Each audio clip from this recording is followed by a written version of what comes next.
समास के भेद।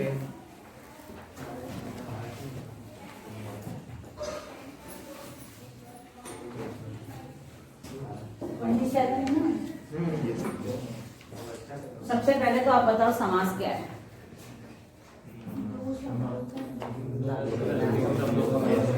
हाँ, दो या दो से अधिक शब्दों के मेल को समास कहते हैं। तो क्या जरूरत है दो या दो से अधिक शब्दों के मेल करने की? नया शब्द बनाने के लिए। पेज नंबर 108 आप निकाल लो, यदि आपके पास लिखा है तो।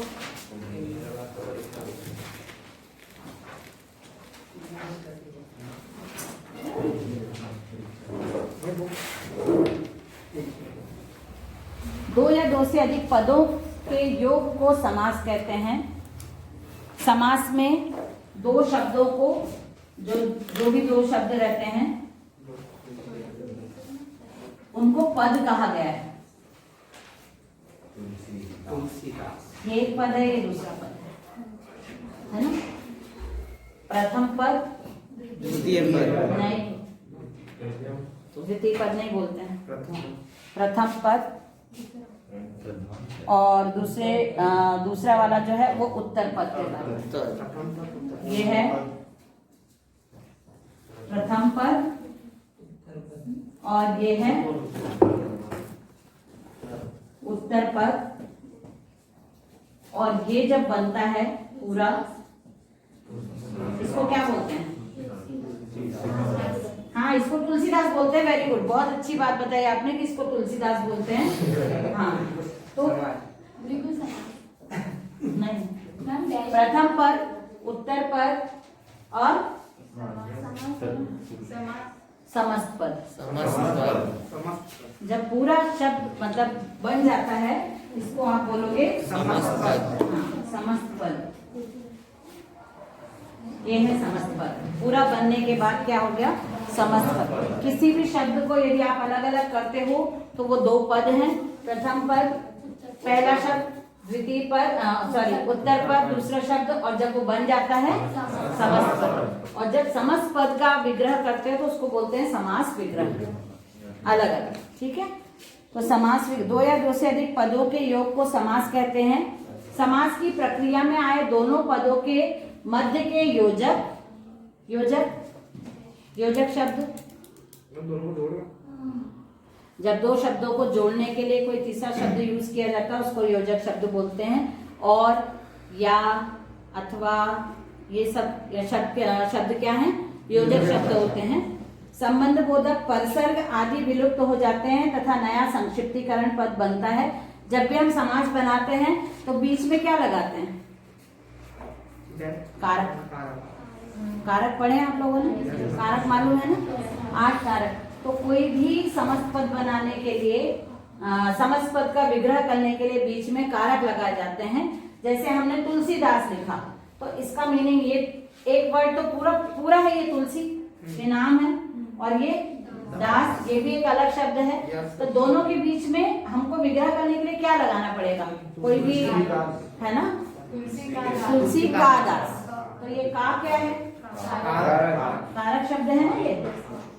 तो कभी भी आपको विग्रह करना है तो कारक शब्दों से या योजक शब्दों से ही इसका विग्रह हो सकता है। जिन शब्दों के मूल से समास बना है उनमें से पहले शब्द को पूर्व पद और दूसरे शब्द को उत्तर पद कहते हैं। प्रथम पद या पूर्व पद और ये उत्तर पद। समास में कभी पहला पद प्रधान होता है, कभी दूसरा पद प्रधान होता है। ये दो पद हैं, या तो ये पद प्रधान होगा या दूसरा पद प्रधान होगा। ये समास कौन सा है इस पे डिपेंड करता है। कुछ समासों में विशेषण विशेष के आधार पर और कुछ में संख्यावाचक शब्दों के आधार पर और कहीं अव्यय की प्रधानता के आधार पर, कुछ समासों में विभक्ति चिन्हों की विलुप्तता के आधार पर इस बात का निर्णय किया जाता है कि ये कौन सा समास है। समास पहचानना ही सबसे इम्पोर्टेंट है। समास विग्रह आपको सबको आता है। ये कौन सा समास है उसका विग्रह करने के बाद ही आप उसका नाम बता सकते हो, और वही सबसे ज्यादा इम्पोर्टेंट है। पेज नंबर 109 पे समास के प्रकार दिए हैं।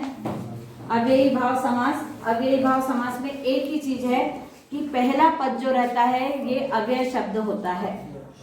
अव्यय शब्द देख लो कितने सारे हैं, यथा, प्रति। अव्यय शब्द कौन से होते हैं?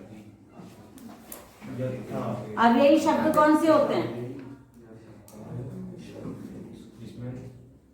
अव्ययी शब्द कौन से होते हैं? जैसे आपने पढ़ लिया प्रतिदिन, भरपेट, भरसक, इसको आप विग्रह कैसे करोगे? आप कैसे पहचानोगे कि यदि भरपेट लिखा है तो भर से आपको समझ में आ गया, या अव्ययी भाव समास से इसका विग्रह कैसे करोगे फिर? हाँ, पेट भर के तो ठीक है, पर आप कैसे पहचानोगे कि ये यही अव्ययी शब्द है? अव्ययी शब्द क्या होते हैं? हाँ, हाँ, अव्यय क्या होते हैं ना वो अव्यय शब्द किसको बोला जाता है? क्यों ऐसे शब्द क्यों अलग क्यों है? ये क्या विशेषता है इनकी? नहीं, ये तो समास की आप बता रहे हो, मैं अव्ययी शब्दों के बारे में पूछ रही हूँ। अव्ययी शब्द क्या होते हैं?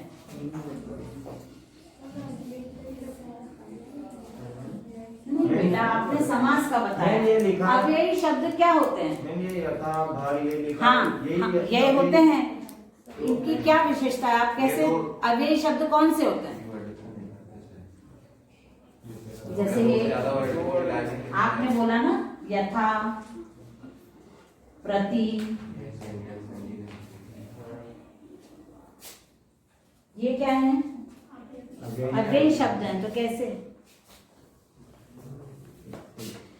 अव्ययी शब्द वो शब्द होते हैं जो किसी भी वचन के लिए नहीं बदलते, किसी भी लिंग के लिए नहीं बदलते, स्त्रीलिंग हो पुल्लिंग हो। सबसे पहले लिंग का बताती हूँ, स्त्रीलिंग और पुल्लिंग आप पढ़ते हो, है ना?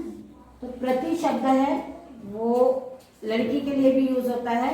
राधा प्रतिदिन मंदिर जाती है, कृष्ण प्रतिदिन मंदिर जाता है, दोनों लिंग बता दिए मैंने। प्रति बॉय के लिए भी यूज होता है, गर्ल के लिए भी यूज होता है, ठीक है। प्रति शब्द है, ये किसी भी वचन में भी नहीं बदलते हैं, एक वचन के लिए भी प्रति आता है और बहुवचन के लिए भी। लड़का प्रतिदिन मंदिर जाता है, लड़के प्रतिदिन मंदिर जाते हैं। प्रति शब्द दोनों के लिए यूज हुआ। एक वचन क्या है? लड़का, और बहुवचन में क्या हो जाएगा?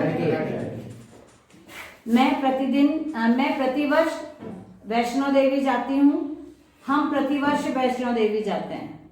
एक वचन, बहुवचन।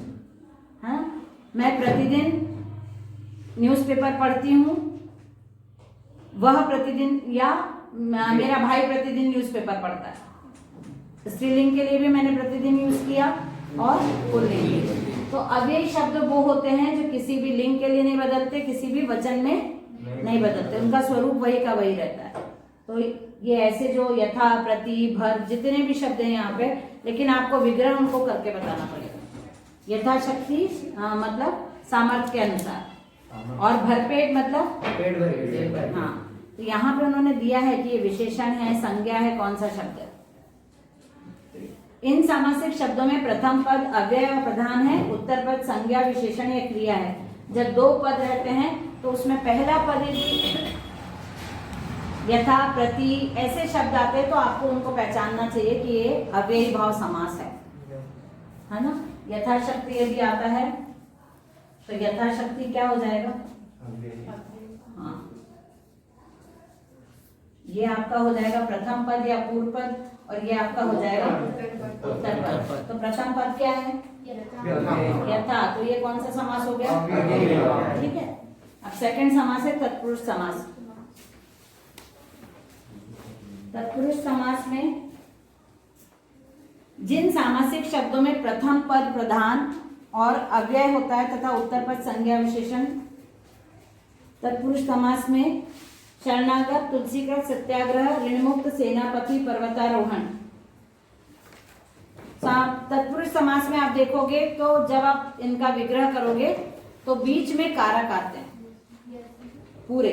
जिन सामासिक शब्दों के बीच में कर्म से लेकर अधिकरण कारक की विभक्तियों का लोप होता है। लोप होना मतलब हटाना। जब आप किसी भी शब्द को देखोगे, तुलसीदास तो तुलसी का दास, शरणागत एक शब्द हमने लिया शरणागत, तो शरणागत का विग्रह कैसे होगा? हाँ बोलो। शरणागत का समास विग्रह करो आप।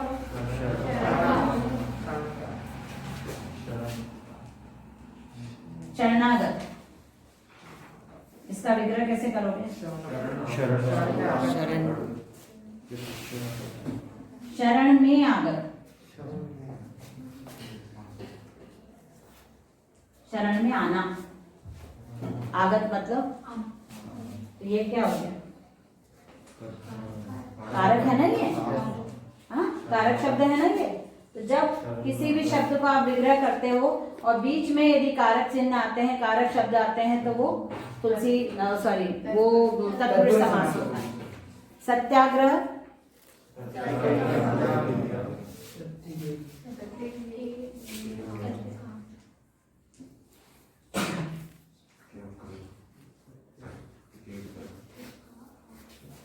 सत्य का आग्रह या सत्य के लिए आग्रह, के लिए भी कारक है और का भी अर्थ। तो जब ऐसे में, पर, के लिए, का ऐसे शब्द जब बीच में आते हैं विग्रह करने से, तो वो तत्पुरुष समास हो जाता है।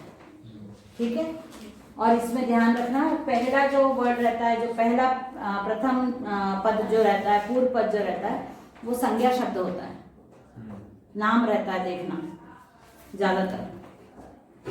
ये देखो, ऋण मुक्त, सत्याग्रह, तुलसीकृत, शरणागत, सेनापति, पर्वतारोहण।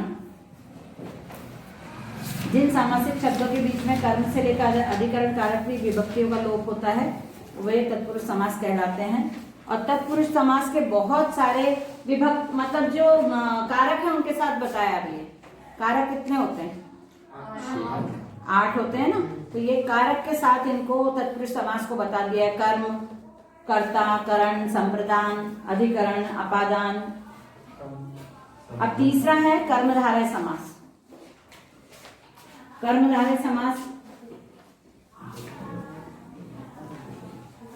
कर्मधारय समास कर्मधारय समास में दो पद होते हैं।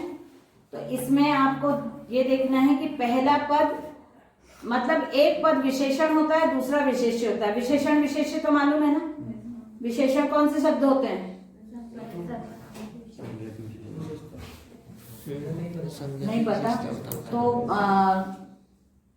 चलो इसके बंद होने के बाद इससे बात करेंगे। जब सामासिक शब्द में विशेषण विशेष्य का भाव हो, उपमेय उपमान का भाव हो, तब कर्मधारय समास होता है। इसमें पहला पद विशेषण और दूसरा विशेष्य होता है। विशेषण का मतलब होता है ऐसा शब्द जो विशेषता बताता है किसी भी दूसरे शब्द की, और जिस शब्द की विशेषता बताई जाती है उसको विशेष्य बोलते हैं। हाँ। जैसे नील गगन, नीला है गगन। गगन की विशेषता क्या है कि वो नीला है, और जिसकी विशेषता बताई जाती है वो कौन हो गया? विशेष।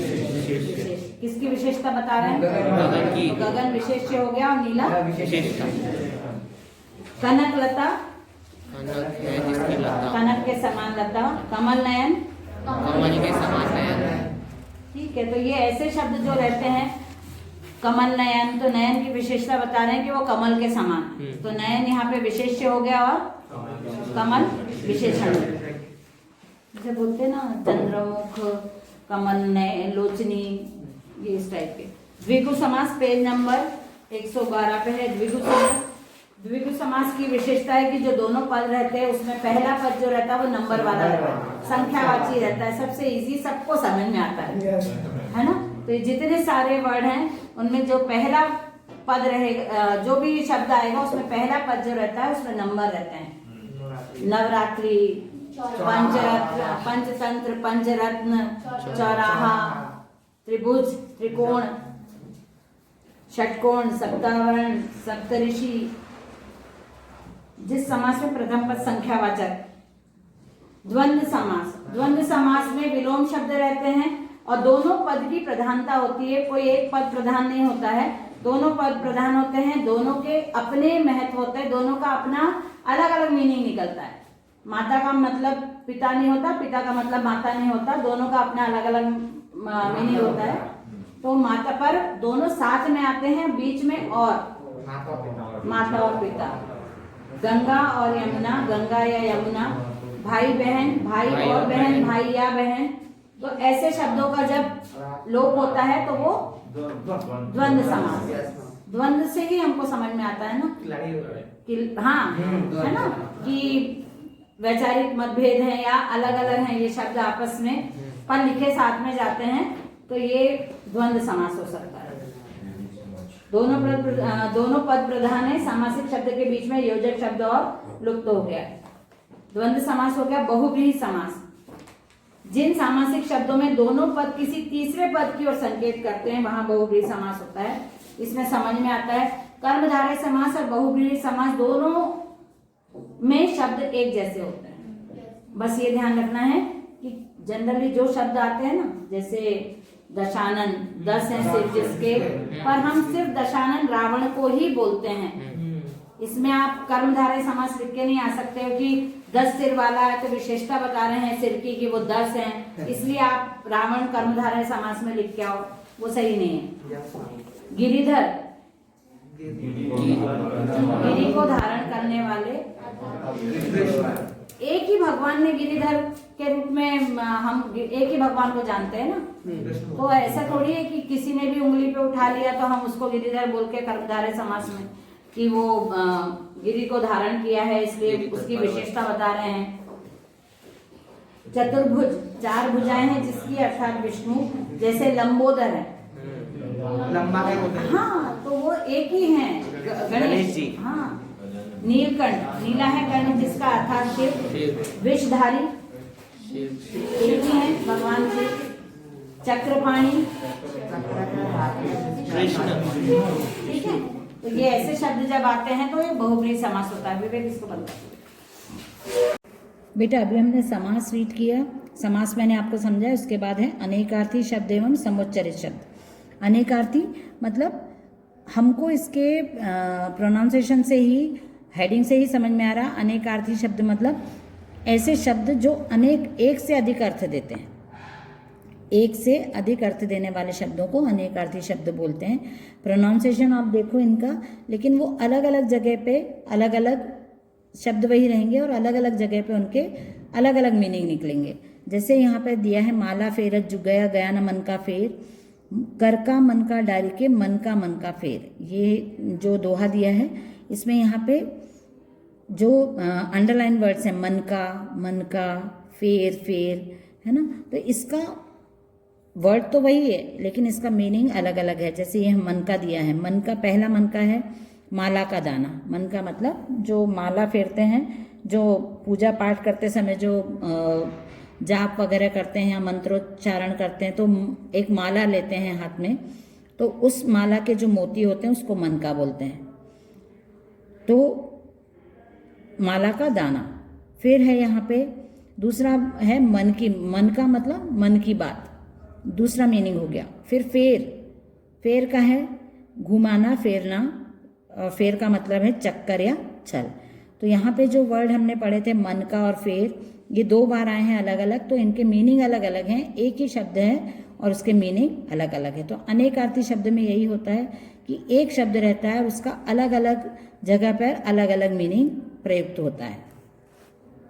एक से अधिक अर्थ देने वाले शब्द अनेकार्थी शब्द कहलाते हैं। प्रसंग के अनुसार एक ही शब्द का एक स्थान पर एक अर्थ और दूसरे स्थान पर दूसरा अर्थ लिया जाता है। अब ये जैसे यहाँ पे दूसरा था काली घटा का घमंड घटा। घटा मतलब काली घटा से क्या तात्पर्य, काले बादलों का समूह, और घटा मतलब कम होना। कनक कनकते सौगनी मादकता अधिकाय, या खाए बोराए जग वा खाए बोराए। पहले कनक का अर्थ है धतूरा। धतूरा एक विष होता है, मतलब ऐसा फल होता है जिसमें जहर होता है। और दूसरे कनक का अर्थ है स्वर्ण। तो कनक का अर्थ होता है धतूरा और स्वर्ण। ये 2 मीनिंग हो गए अलग अलग कनक शब्द के। ऐसे बहुत सारे शब्द हैं जिनके मीनिंग अलग अलग होते हैं। अलग अलग स्थान पर अलग अलग प्रकार के शब्द यूज़ किए जाते हैं और उनके अलग अलग मीनिंग होते हैं। अनेकार्थी शब्द, उसके बाद भिन्नार्थक शब्द हम पढ़ेंगे। तो भिन्नार्थक शब्द अलग होते हैं, ये मैं अगली क्लास में आपको भिन्नार्थक शब्द एक्सप्लेन करूँगी। ओके।